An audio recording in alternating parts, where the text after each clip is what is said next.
Hello student. Welcome in my YouTube channel Jyoti Jaiswal. कैसे हैं आप सब? आई होप कि आप लोग बहुत अच्छे होंगे। तो आज मैं इस वीडियो को लेकर के आई हूँ आपके क्लास 11th के लिए सिलेबस बायोलॉजी का, यानी कि जीव विज्ञान। आपके जीव विज्ञान में इस 11th में काफ़ी चैप्टर हैं, टोटल 22 हैं। तो इसमें कितने कट हुए हैं, कितने डिलीट हुए हैं और कितने आपको पढ़ने हैं, और जो चैप्टर दिए गए हैं उनमें से कितने टॉपिक आने हैं, उनके बारे में आज हम जानकारी लेंगे। क्योंकि जो 11th का बायो का आपका सिलेबस है वो काफ़ी ज़्यादा है, तो एक चैप्टर काफ़ी बड़े हैं, ठीक है। इसलिए इसको जानना ज़रूरी है कि हमें कितना पढ़ना है, और आपके लिए ये हेल्पफुल भी रहेगा।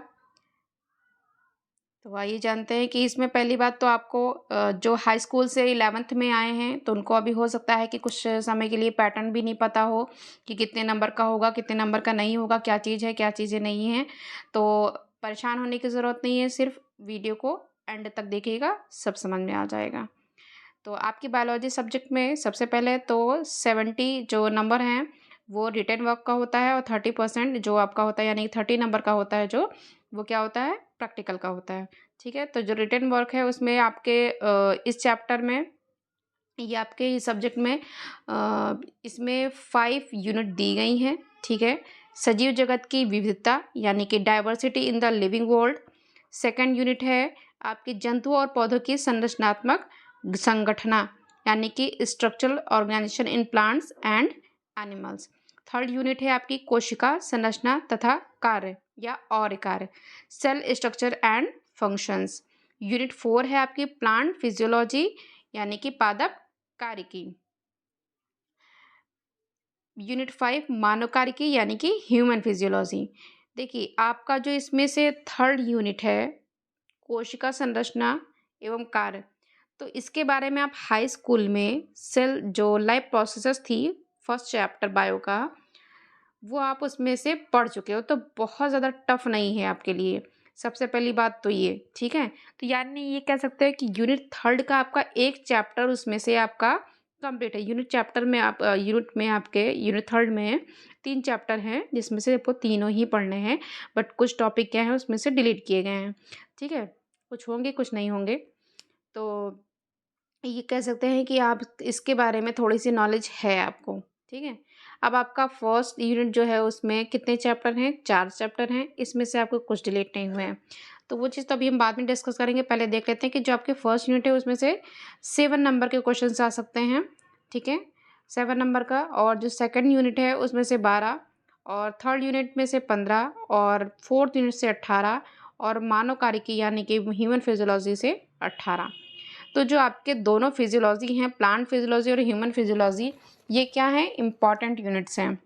क्यों? क्योंकि हमें ये प्लांट्स के इंटरनल एनाटॉमी के बारे में बताएंगे, और आपके मॉर्फोलॉजी के बारे में बताएंगे, और हमारे जो ह्यूमन फिजियोलॉजी है यानी कि ये हमारे बारे में बताएंगे कि ब्रीदिंग कैसे होते हैं, डाइजेशन कैसे होते हैं, सर्कुलेशन कैसे होता है ब्लड का, या फिर स्क्रीशन स्क्रीशन कैसे होता है, लोकोमोशन कैसे होता है, कोऑर्डिनेशन, केमिकल कोऑर्डिनेशन, एवरीथिंग। यानी कि आपकी जो यूनिट 5 है ये आपकी इंटरेस्टिंग हो सकती है अगर जो ह्यूमंस के बारे में, यानी कि अपने बारे में ही जानना चाहते हैं वो। और पौधों के बारे में भी जानना ज़रूरी है, क्योंकि इन्हीं से ही हमारी लाइफ स्टार्ट हुई है। ओके, तो आगे चलते हैं, देखते हैं कि आपका जो फर्स्ट यूनिट है सजीव जगत की विविधता, यानी कि diversity in the living world. इसमें आपका फर्स्ट चैप्टर है सजीव जगत, लिविंग वर्ल्ड। और इसमें आपने पढ़ लिया है कि लिविंग क्या है, बायोडाइवर्सिटी, और क्लासिफिकेशन, नॉमेनक्लेचर, और आपके जो स्पीसीज, जीनस, ये सब थे आपके बायोनॉमियल नॉमेनक्लेचर, ये सब आप पढ़ेंगे इसमें। सेकंड पे आते हैं जीव जगत का वर्गीकरण। इसमें 5 kingdom classification, मोनरा, protista and fungi की इसके कैरेक्टरिस्टिक और सिम्टम्स, जो लक्षण हैं आपके, उनके बारे में बताया जाएगा, और उनके बारे में पढ़ना है आपको। लाइकेन, वायरस एंड वायराइड्स, ये अलग से टॉपिक है। इसमें से कुछ टॉपिक आपके डिलीट हैं इस चैप्टर में। ठीक है, इस चैप्टर के जो टॉपिक हैं आपके थोड़े से डिलीट हैं।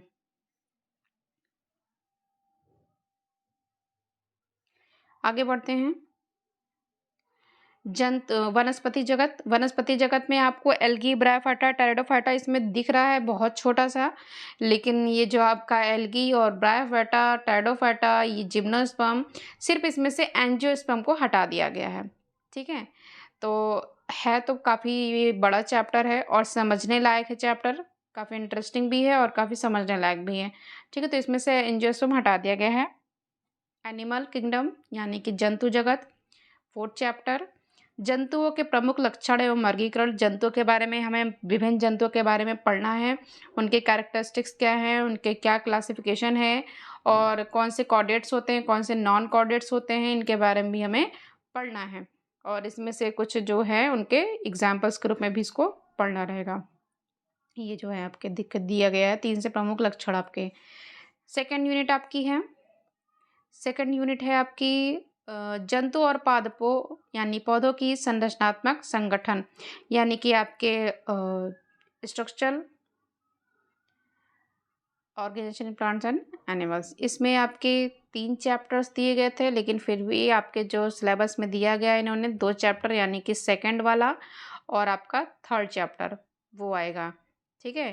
कि anatomy of flowering plants and structural organisation in animals, ये 2 चैप्टर आएंगे सेकंड थर्ड। देखिए यहाँ पे अगर कंफ्यूजन हो ना कि पता नहीं, हो सकता है कि जो ये हिंदी मीडियम में है ना, तो कुछ लोग इंग्लिश मीडियम में, जैसे सीबीएसई बोर्ड वाले भी हैं और आपके यूपी बोर्ड में भी इंग्लिश मीडियम का आता है, तो परेशान होने की ज़रूरत नहीं है क्योंकि आपके जितने भी चैप्टर दिए गए हैं हर एक टॉपिक को पढ़ाऊँगी।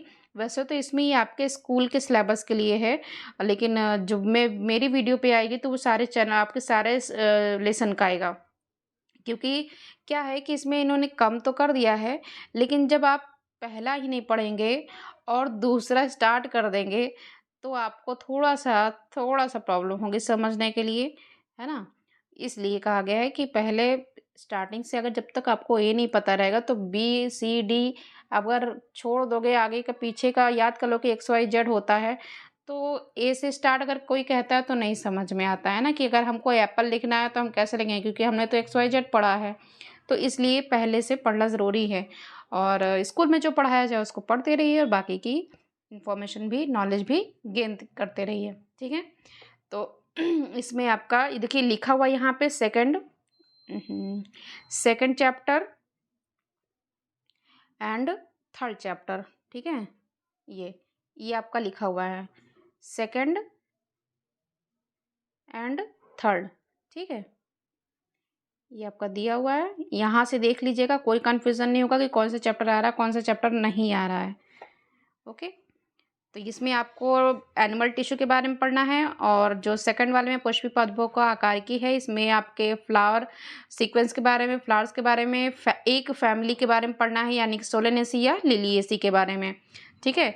तो 3 फैमिली दी गई है, उसमें से आपको 2 में से 1 पढ़ना हुआ है।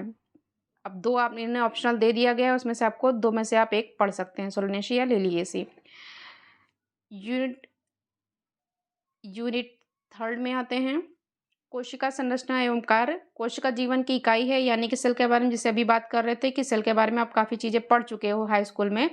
तो कोशिका सिद्धांत यानी कि सेल आपके आते हैं, सेल के जीवन यानी कि सेल लाइफ क्या होती है, कि आधारभूत इकाई, यूनिट ऑफ लाइफ, जब जो आपका चैप्टर था cell the unit basic unit of life. Prokaryotic eukaryotic के बारे में पढ़ चुके हैं। कोशिका की संरचना यानी कि जो आपके प्रोकैरियोट्स और यूकैरियोट्स होते हैं, इसके बारे में डिस्कस करेंगे। प्लांट एवं जंतु कोशिका यानी कि पादप एवं जंतु कोशिका यानी कि प्लांट एंड एनिमल सेल के बारे में। सेल इन्वेलप के बारे में, कोशिका झिल्ली यानी सेल मेम्ब्रेन, कोशिका भित्ति सेल वॉल, कोशिकांग यानी सेल ऑर्गेनेल्स, उसकी संरचना यानी स्ट्रक्चर एवं इसके फंक्शन के बारे में भी पढ़ने हैं। एंडोमेम्ब्रेन सिस्टम के बारे में पढ़ना है, अंतरपरद्रवी जाली यानी एंडोप्लाज्मिक रेटिकुलम के बारे में, गोल्गी कॉय के बारे में, लाइसोसोम, वैक्यूल्स, माइटोकॉन्ड्रिया, राइबोसोम्स और आपके लवक, ठीक है? और आपके माइक्रोबॉडीज, कोशिका कंकाल यानी कि skeleton, cell colour skeleton, cilia, flagella, centriole, संरचना, केंद्रक यानी कि न्यूक्लियस, इन सब के बारे में डिस्कस करना है हमको। तो ये आपका हो गया फर्स्ट चैप्टर है, देखिए, ठीक है? इसमें आपके तीनों चैप्टर हमने बताया था कि इसमें तीनों चैप्टर आपके दिए गए हैं और ये तीनों चैप्टर भी बहुत अच्छे हैं आपके। ठीक है? तो आगे हम बढ़ते हैं। जैविक अणु यानी कि बायोमॉलिक्यूल्स, सजीवों कोशिकाओं के रासायनिक संगठन, केमिकल कॉम्बिनेशन के बारे में, यानी कि जो लिविंग सेल्स हैं उनकी केमिकल कॉम्बिनेशन के बारे में पढ़ना है। बायोमॉलिक्यूल्स, प्रोटीन, कार्बोहाइड्रेट्स और आपके फैट, न्यूक्लिक एसिड किस आपके स्ट्रक्चर एंड उनके फंक्शन के बारे में। जब एंजाइम है आपके एंजाइम और उसके टाइप्स और उसके क्वालिटी और सब उसके बारे में पढ़ना है। कोशिका चक्र एवं कोशिका विभाजन यानी cell cycle and cell division के बारे में आपके इसमें क्या, इस चैप्टर में क्या है, कोशिका चक्र यानी सेल साइकिल एवं सूत्री एवं अर्धसूत्री विभाजन यानी कि माइटोसिस एंड मियोसिस एवं इसका इम्पोर्टेंस या सिग्निफिकेंस। ये चैप्टर आपका बहुत इम्पॉर्टेंट है, क्योंकि ये जब आप 12th में जाओगे ना तो ये 12th में यहीं से आपका शुरू होगा, क्योंकि आपकी माइटोसिस और मियोसिस ये पीछा नहीं छोड़ेगी जब तक आप बीएससी वगैरह करोगे आगे जा करके, उसके बाद तक की यहीं से आपका सेल डिवीज़न कैसे होता है या फीटस का फॉर्मेशन अंदर कैसे होता है एम्ब्रियो में, सब इसके बारे में आपको पता चलेगा। क्योंकि अभी तक आपने हाई स्कूल में क्या पढ़ा था कि सेल क्या होती हैं, राइट, कि ये सेल क्या होती हैं, और ये तो हमें पता है कि सेल हमारी बेसिक यूनिट ऑफ लाइफ है, राइट। प्रोकैरियोट्स, यूकैरियोट और आपके जो न्यूक्लियस होते हैं मल्टी सेलुलर होते हैं, यूनिसेलुलर होते हैं, इनके बारे में पढ़ा था। फिर उसके बाद कई ऑर्गेनेल्स आए, उनके बारे में भी आपने थोड़ा सा पढ़ा। अब ये जो ऑर्गेनेल्स है कहाँ कहाँ फंक्शन करेंगे, कैसे फंक्शन करेंगे, ये आपके कोशिका चक्र यानी सेल साइकिल और कोशिका विभाजन यानी सेल डिवीजन में पता चलेगा। यूनिट 4 पे आते हैं। उच्च पादपों में प्रकाश संश्लेषण यानी कि फोटोसिंथेसिस इन हायर प्लांट्स। अब आपके फोटोसिंथेसिस नाम से तो आप बिल्कुल परिचित है, इसमें कुछ भी दो राय नहीं है।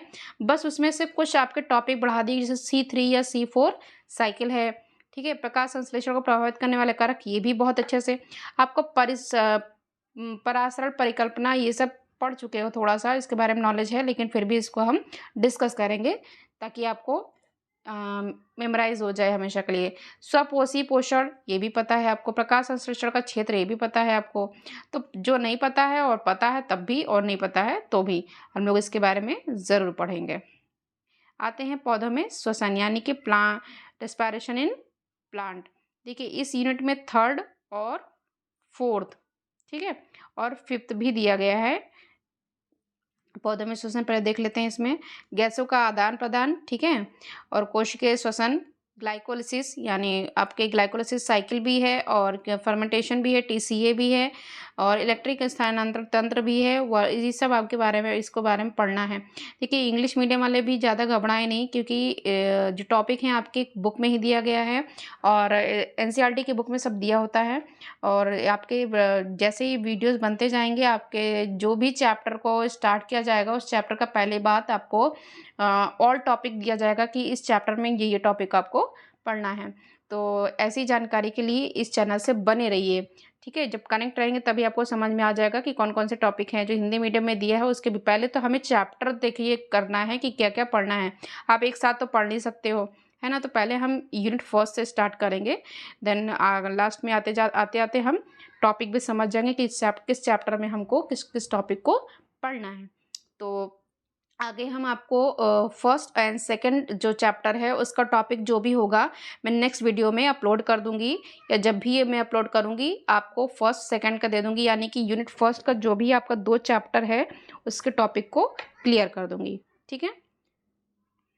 और इसमें से क्या 1-2 टॉपिक शायद डिलीट हुए होंगे, और वो 1-2 टॉपिक डिलीट जो हुए हैं उसको ना पढ़ने से कोई फ़ायदा नहीं होता है, नुकसान ही होता है। ये जो डिलीट हुए ना, ये हमारा इसमें कुछ भी बेनिफिट नहीं है, क्योंकि जब हम आगे का काट देंगे तो हमें समझ में ही नहीं आएगा। आगे जो समझाया जाएगा टीचर, जो अब मान लीजिए कि 1st चैप्टर कट कर दिया, 2nd पढ़ाया जा रहा है, तो आपको अगर समझाया जा रहा है तो भी समझ में नहीं आएगा, क्योंकि बेसिक तो हमने छोड़ ही दिया है ना, तो इसलिए।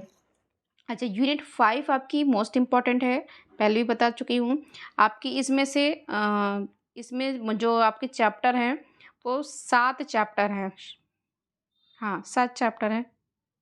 Digestion and absorption, breathing and exchange of gases, ये डिलीट कर दिया गया है, क्योंकि आप डाइजेशन को पढ़ चुके हैं, एब्जॉर्प्शन को भी पढ़ चुके हैं। हाँ इसमें थोड़ा सा एक्सप्लेनेशन आता है तो शायद मज़ा आता है पढ़ने में, बट कोई बात नहीं, हम पढ़ेंगे फिर भी, हम पीछे नहीं हटेंगे, ठीक है। तो आपका जो 2nd चैप्टर है श्वसन एवं गैसों का विनिमय, ये देखिए दिया गया है। Breathing and exchange of gases, ये दिया गया है आपका, ठीक है। तो जंतुओं में श्वसनांग यानी कि जितना भी ब्रीदिंग प्रोसेस है, इसके बारे में हमें पढ़ना है। परिसंचरण एवं देह तरल यानी कि बॉडी फ्लूइड्स एंड सर्कुलेशन। अब बॉडी फ्लूइड जो हमारे रक्त वगैरह है उनके बारे में पढ़ना है, परिसंचरण कैसे होता है, सर्कुलेशन कैसे होता है, उनके बारे में। और आपका थर्ड चैप्टर है उत्सर्जी उत्पाद, ओहो, उत्सर्जी उत्पाद एवं निष्कासन यानी कि excretory products and there elimination. इनमें जो भी टॉपिक हैं, अमीनोटेलिज्म, यूरोटेलिज्म, ये सब देख के हो क्या है मैम, मुझे तो समझ में नहीं आ रहा। कोई बात नहीं, अभी हमें अंदर कहाँ जाना है, अभी तो हम स्टार्टिंग से जब हम पढ़ते जाएंगे। और एक बात, हमें वही चीज़ें नहीं समझ में आती हैं जो जिसके बारे में हमने कभी देखा नहीं है ना। तो जब हम जिस चीज़ के बारे में घुसते चले जाते हैं उसके बारे में समझ में आता चला जाता है, तो इससे टेंशन लेने की ज़रूरत नहीं है, ठीक है। लोकोमोशन एंड मूवमेंट, गमन एवं संचलन जिसे कहते हैं, आपका 5th चैप्टर है। देन तंत्रिकीय नियंत्रण एवं समन्वय, ये आपका most important and interesting chapter है, बहुत मज़ा आएगा आपको पढ़ने में। ये आप ज़रूर पढ़िएगा इसको, इसका वीडियो मैं अपलोड कर दूंगी, ठीक है।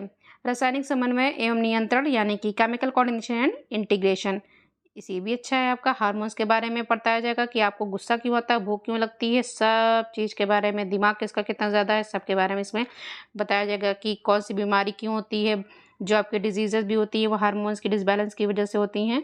तो ये सब आपको बताया जाएगा इसमें, और ये बहुत अच्छा है चैप्टर। मतलब मुझे यूनिट 5 मुझे ज़्यादा अच्छी लगती है। एक्चुअली क्या है कि ह्यूमन फिजियोलॉजी ना अपने बारे में जिसको अच्छा लगता है, इसमें मुझे कमेंट करके ज़रूर बताएगा कि किस किस को ह्यूमन फिजियोलॉजी बहुत ज़्यादा पढ़ने का इच्छुक है या अपने बारे में जानना अच्छा लगता है। वो कमेंट करके मुझे ज़रूर बताएगा कि किसको पसंद है, किसको नहीं पसंद है, और किसको प्लांट की फिजियोलॉजी यानी कि प्लांट के बारे में पढ़ना अच्छा लगता है। तो हर एक चैप्टर के बारे में डिस्कस किया जाएगा, हर एक टॉपिक को यहाँ पे छोड़ा ज़रूर गया है। हो सकता है 1-2 टॉपिक सब जितने भी चैप्टर हैं किसी में कट हुए हैं, किसी में नहीं कट हुए हैं। तो आपको सबसे ज़्यादा, और यूनिट 5 तक यहाँ दिया गया है। देखिए आपको जो 11th क्लास में है, यूनिट 5 से यहाँ पे आपका क्या हो गया है, एंड हो गया है ना, ये देखिए है ना। अब यूनिट 6 से क्लास 12th में आएगा, 6 से 10 तक, ठीक है।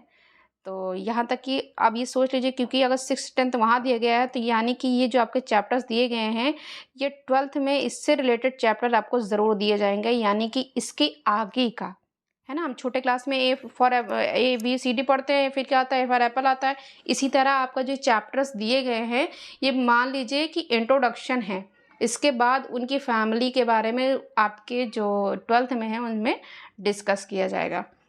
तो आगे ऐसी ही जानकारी के लिए मेरे चैनल से जुड़े रहिए, और किस चैप्टर के कौन से टॉपिक आने हैं ये मैं अगले वीडियो में बताती रहूँगी, नेक्स्ट वीडियो जब भी आएंगी।